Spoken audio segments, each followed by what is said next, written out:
Nós iremos demonstrar neste vídeo as melhorias e as atualizações disponibilizadas na versão Cuca Fiscal Contábil 2023-F. Iniciando, nós abordaremos as atualizações relacionadas à EFD-REINF.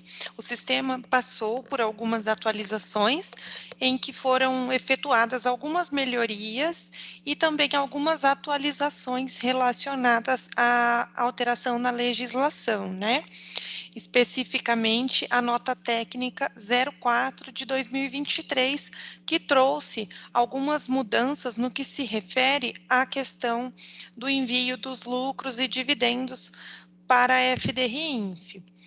Então, vamos verificar aqui os tópicos, né, existentes aqui na carta da versão, iniciando pela inclusão da opção Informar Recibo, para que os usuários consigam tanto baixar os eventos que, porventura, foram incluídos manualmente no ECAC, ou aqueles eventos que estão aqui na telinha do Cuca, porém, eles não retornam o recibo automaticamente.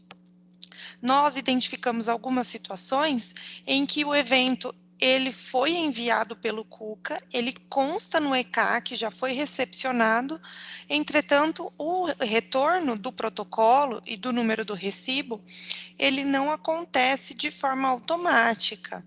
Às vezes, por conta de alguma oscilação, alguma instabilidade que ocorreu no momento do envio, e mesmo ele tendo sido recepcionado no ECAC, o retorno ele não é realizado, tá? Então, por esse motivo, foi criada a opção de informar recibo lá na telinha de exportação dos eventos. Eu vou acessar a opção de exportação/importação, exportação, exportar informações REINF.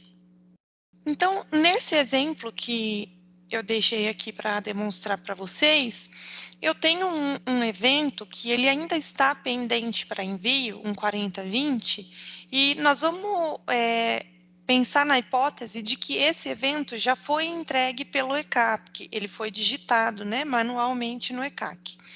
E aí, como aqui no Cuca foi escriturada a nota e atualizados os valores, ele consta como pendente para envio, né?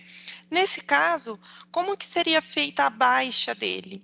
Nós vamos acessar a opção Informar Recibo e digitar o número do recibo que consta no evento dentro do ECAC. Preencher a justificativa, né? Então, por exemplo, evento enviado pelo ECAC. Essa justificativa é só para ficar registrado no registro de log, tá? Uma vez que eu gravo, o evento ele já vai ser direcionado automaticamente à pastinha registros que constam na base da Receita Federal. Uma outra forma de fazer essa baixa é consultando o recibo diretamente lá na base da Receita, tá? Então, esse mesmo evento 4020, eu vou clicar para enviá-lo, e aqui no processamento, eu vou acessar a opção Informar Recibo. Quando a gente clica nesse iconezinho aqui da atualização, o sistema ele vai buscar esse número do recibo dentro do sistema oficial da REINF, né? Dentro do web service da REINF. E uma vez que tenha sido retornado com sucesso o recibo desse evento, ele já será demonstrado aqui automaticamente, sem que seja necessário eu digitar o número do recibo de forma manual. Mas para retornar, esse evento realmente ele precisa constar lá no ECAC já.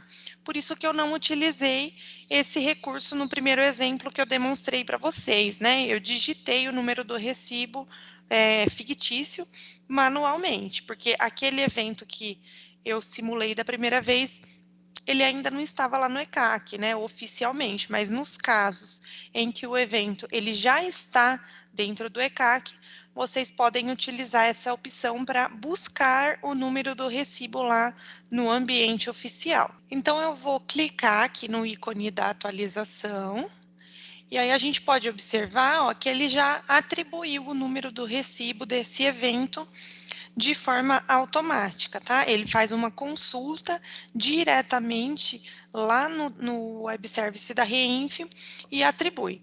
Eu preciso também informar, né, uma justificativa.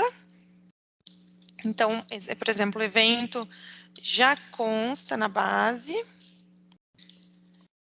e assim gravar, tá? Aí ele vai lá para a opção registros que constam na base.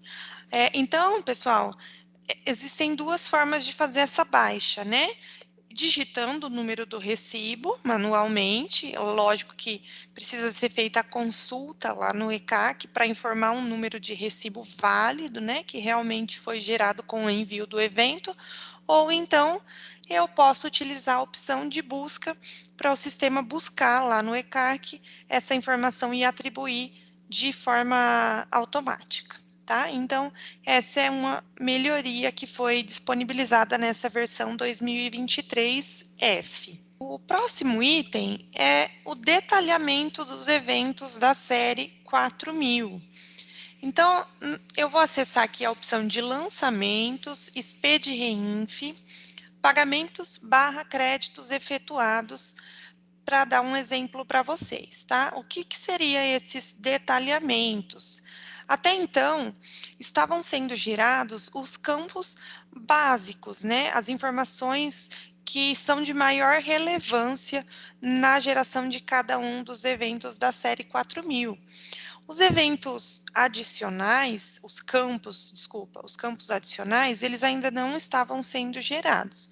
Então, são eles as deduções, os rendimentos isentos, processos, plano de saúde e cadastro de advogados. De acordo com cada tipo de evento, de acordo com cada tipo de informação que é declarada na Reinf, existem esses campos adicionais que podem haver lá no arquivo XML. Então, foi implementada a geração dessas informações. O preenchimento, ele já poderia ser realizado, né, desde as versões anteriores, mas no XML ainda não estava sendo gerada essas informações. Então, a partir dessa atualização, todos esses dados adicionais, eles passarão a ser gerados no arquivo XML. Geração do valor do PIS e COFINS e contribuição social no campo agregado. Muitos usuários notaram nessas versões anteriores que o valor, né, da CSRF, do 5952, né, como a gente costuma dizer, não estava sendo acumulado no campinho agregado lá na tela de pagamentos e créditos efetuados. Então, a partir desta atualização, vocês poderão notar que, havendo no lançamento a informação de PIS, COFINS e contribuição social retida, quando vocês atualizarem essa nota lá na tela de pagamentos / créditos efetuados, o valor que até então estava vindo, né, aqui para a tela de forma separada em cada um dos campos, agora ele virá somado no campinho valor agregado, né, que isso reflete lá na DCTF Web, no código da receita que vai ser considerado para centralização desses DARFs.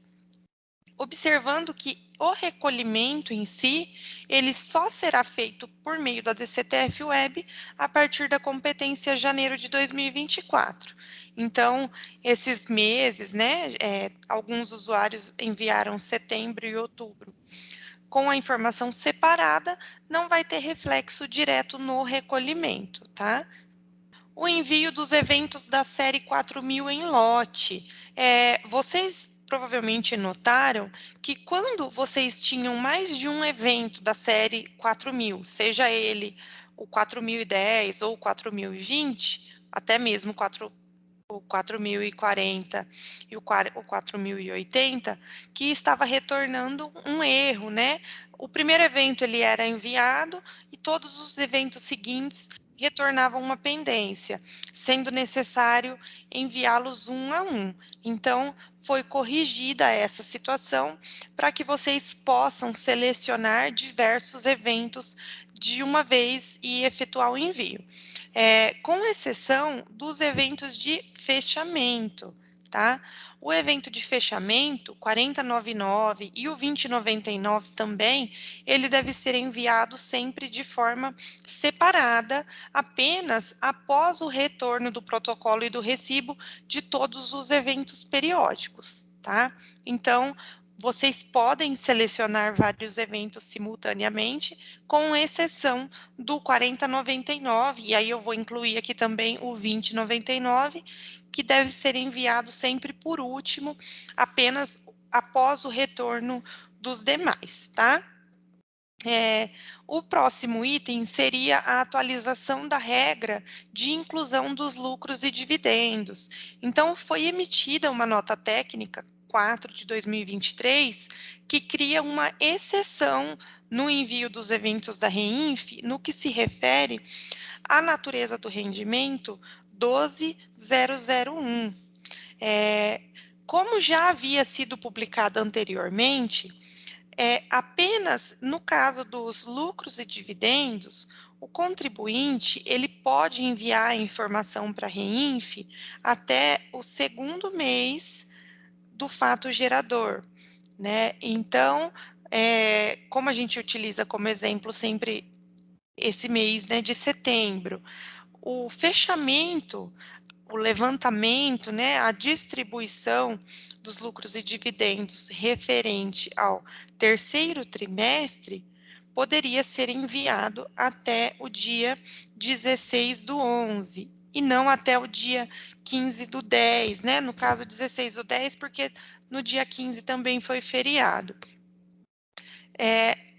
Há um prazo maior para o envio dessas informações. E até então, o período de apuração, ele deveria ser igual à data do fato gerador do evento, tornando necessário que o contribuinte reabrisse o período de apuração que já havia sido entregue e enviado no mês anterior com relação aos demais eventos, né? Então, eu vou acessar aqui a telinha com vocês para mostrar um exemplo, tá? De como seria incluído esse lucro e dividendo num período de apuração diferente do fato gerador, tá? Então, eu vou clicar em incluir, colocar o CPF do sócio, né, do beneficiário lá do rendimento, a natureza do rendimento 12001, porque a regra para permitir que a data do fato gerador seja diferente, ela é válida apenas para a natureza do rendimento 12001 e o fato gerador. Por exemplo, setembro, né? Vamos considerar que a distribuição ocorreu referente ao terceiro trimestre e o valor do rendimento bruto. Então, nesse caso, o período de apuração é outubro e o fato gerador é novembro, para que não seja necessário incluir essa informação lá na competência 9 e reabrir os eventos que já foram entregues, tá? Vamos observar essa questão aqui no arquivo XML, ó, onde consta o período de apuração 10 de 2023 e a data do fato gerador 9 de 2023. Referente a essa questão, existe a tabelinha lá na nota técnica que estabelece quais serão os meses do fato gerador que serão aceitos para um mês do período de apuração diferente. Então, conforme esse exemplo que nós utilizamos, no mês de outubro, né, no período de apuração outubro, seriam aceitos eventos cuja data do fato gerador ocorreu em julho, agosto, setembro e também no próprio mês de outubro. Então, é importante ficar atento, né, a essa questão da tabela, dessa regra, para não atribuir uma data de fato gerador que não será aceito lá na validação do arquivo XML. Dando continuidade, foi atualizada a centralização dos eventos das filiais para a geração da série R4000 na matriz. Então, todos os eventos, né, todos os registros de lançamentos que existirem lá nas filiais, eles serão centralizados na tela de envio da matriz. Na tela de pagamentos / créditos efetuados, ou na tela lá de retenções no recebimento, os eventos eles serão demonstrados nas respectivas empresas. Então, aquilo que é da filial vai ser demonstrado apenas na filial e aquilo que é da matriz será demonstrado apenas na matriz. A centralização, ela vai acontecer apenas na tela de envio dos eventos, tá?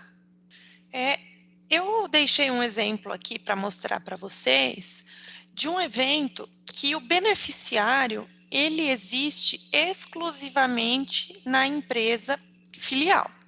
Então, a gente pode observar aqui que foi gerado no XML o número de inscrição, apenas a raiz do CNPJ, e no campo de inscrição do estabelecimento foi gerado o CNPJ da filial.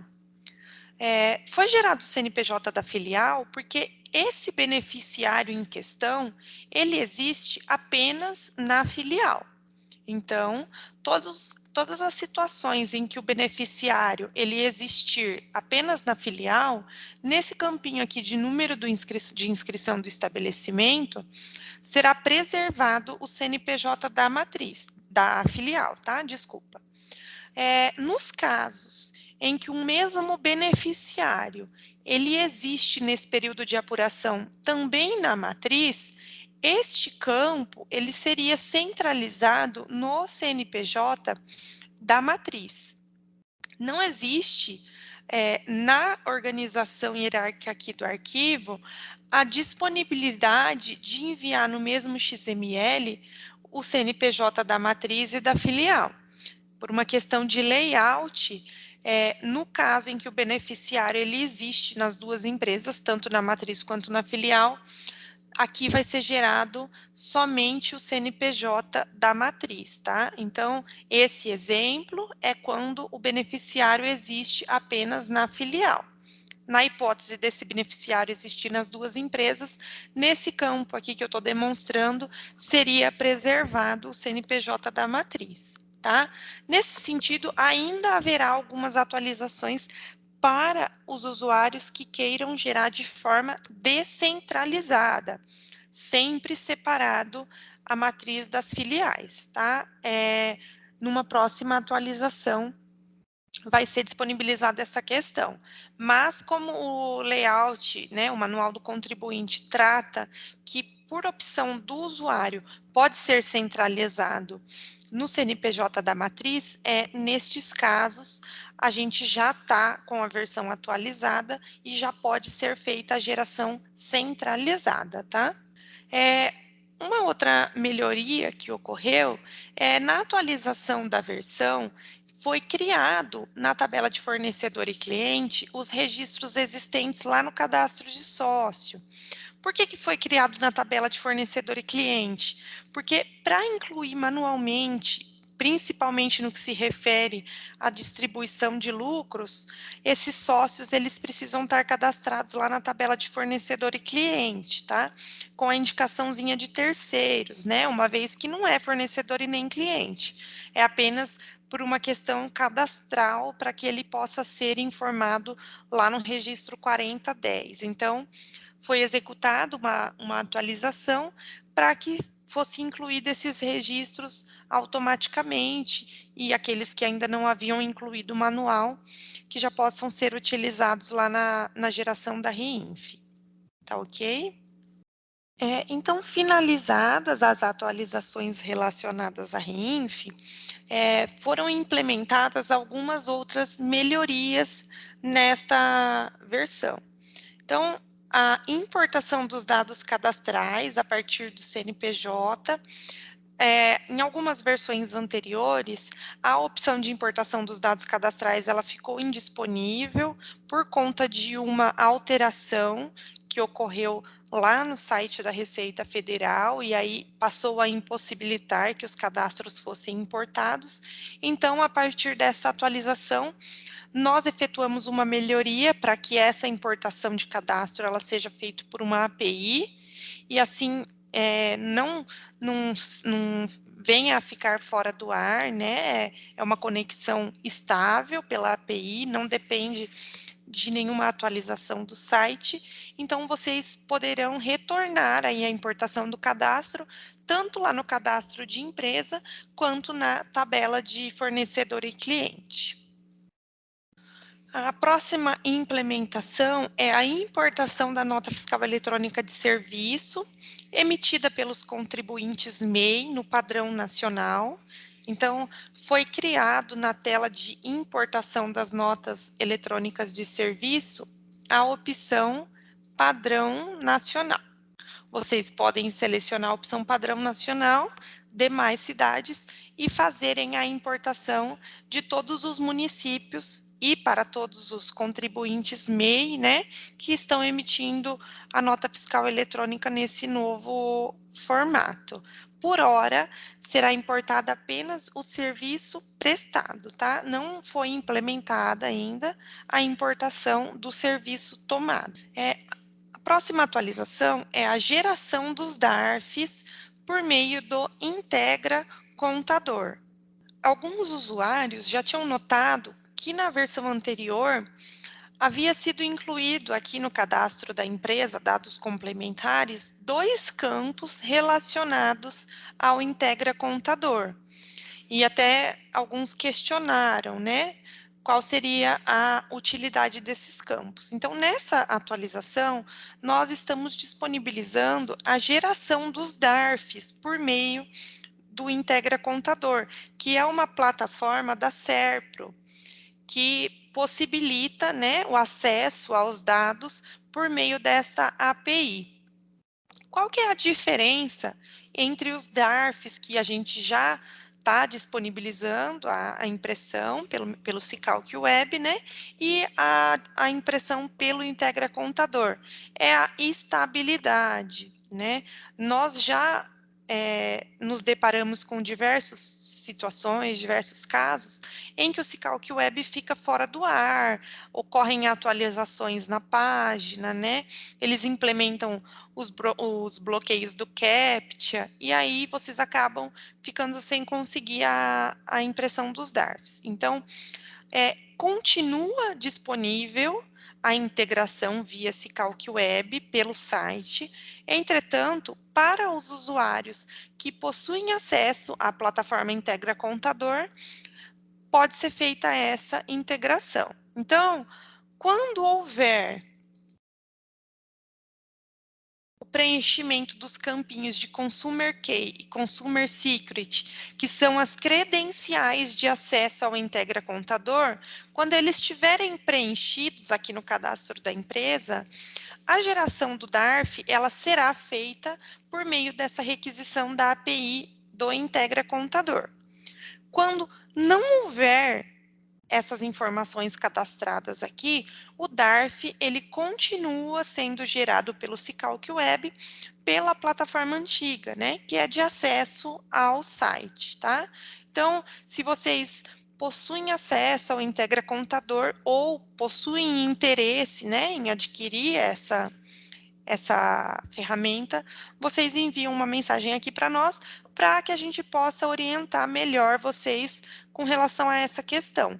Observando que os custos que são gerados pela requisição, eles são pagos diretamente para a Serpro, tá? O Cuca Fiscal Contábil não cobra nenhum valor, não tem nenhuma taxa para a utilização desta opção. Existe uma cobrança que é feita direta pela Serpro, tá? Não é feito nenhum pagamento para o Cuca Fiscal Contábil com relação a isso. Iniciando as correções que foram disponibilizadas na versão, é, foi efetuada uma melhoria na importação da nota fiscal eletrônica de serviço do município de Ribeirão Preto, que numa situação específica em que havia quebra de linha no endereço informado no XML, é, estava sendo apresentada uma crítica na importação, né? Então, é um caso bastante específico. Ainda relacionado à importação da nota fiscal eletrônica de serviço, por meio do EDData, ocorreu uma melhoria no parâmetro da importação dos valores. Existia uma diferença aí no separador de casa decimal utilizado. Em alguns campos era utilizado a vírgula, em outros campos era utilizado o ponto, né? Então, foi efetuada essa melhoria para que todos os valores sejam importados corretamente. Referente à auditoria de notas fiscais, alguns usuários utilizam a auditoria de notas fiscais para atualizar os lançamentos que, porventura, estão no livro com valores, entretanto, depois ocorreu o cancelamento. Então, selecionando a opção de situação do documento cancelado, esse lançamento ele é atualizado.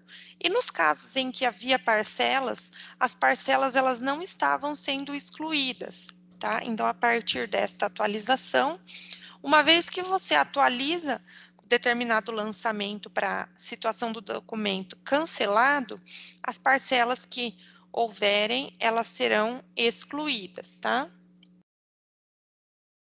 Houve uma melhoria no que diz respeito ao controle de utilização do sistema, né? O log. As alterações que eram feitas na tabela de técnicos e contadores não estavam ficando armazenadas no registro de log. Então, a partir desta atualização, todas as alterações, inclusões ou exclusões, elas ficarão registradas no controle de utilização do sistema, especificamente no log do arquivo principal, porque essa é uma tabela geral, tá? Referente à importação da nota fiscal eletrônica de serviço por meio do programa GEISWeb Modelo 2. Quando o arquivo XML é emitido por sociedade de profissionais, por exemplo, contadores, né, em que o ISS ele é recolhido de forma específica, estava ocorrendo crítica, porque no arquivo não havia a alíquota do ISS. Então, nesse caso, para que essas notas não sejam direcionadas para a tela de críticas, elas serão importadas com valor contábil e isenta não tributada. Esses foram os itens da carta da versão Cuca Fiscal Contábil 2023-F. Havendo dúvidas, nós estaremos à disposição por meio do app Cuca Fresca. Qualquer problema, qualquer dúvida, né, ou qualquer sugestão, envie-nos para que nós possamos ajudá-los, tá? Tenham todos um bom dia, até a próxima.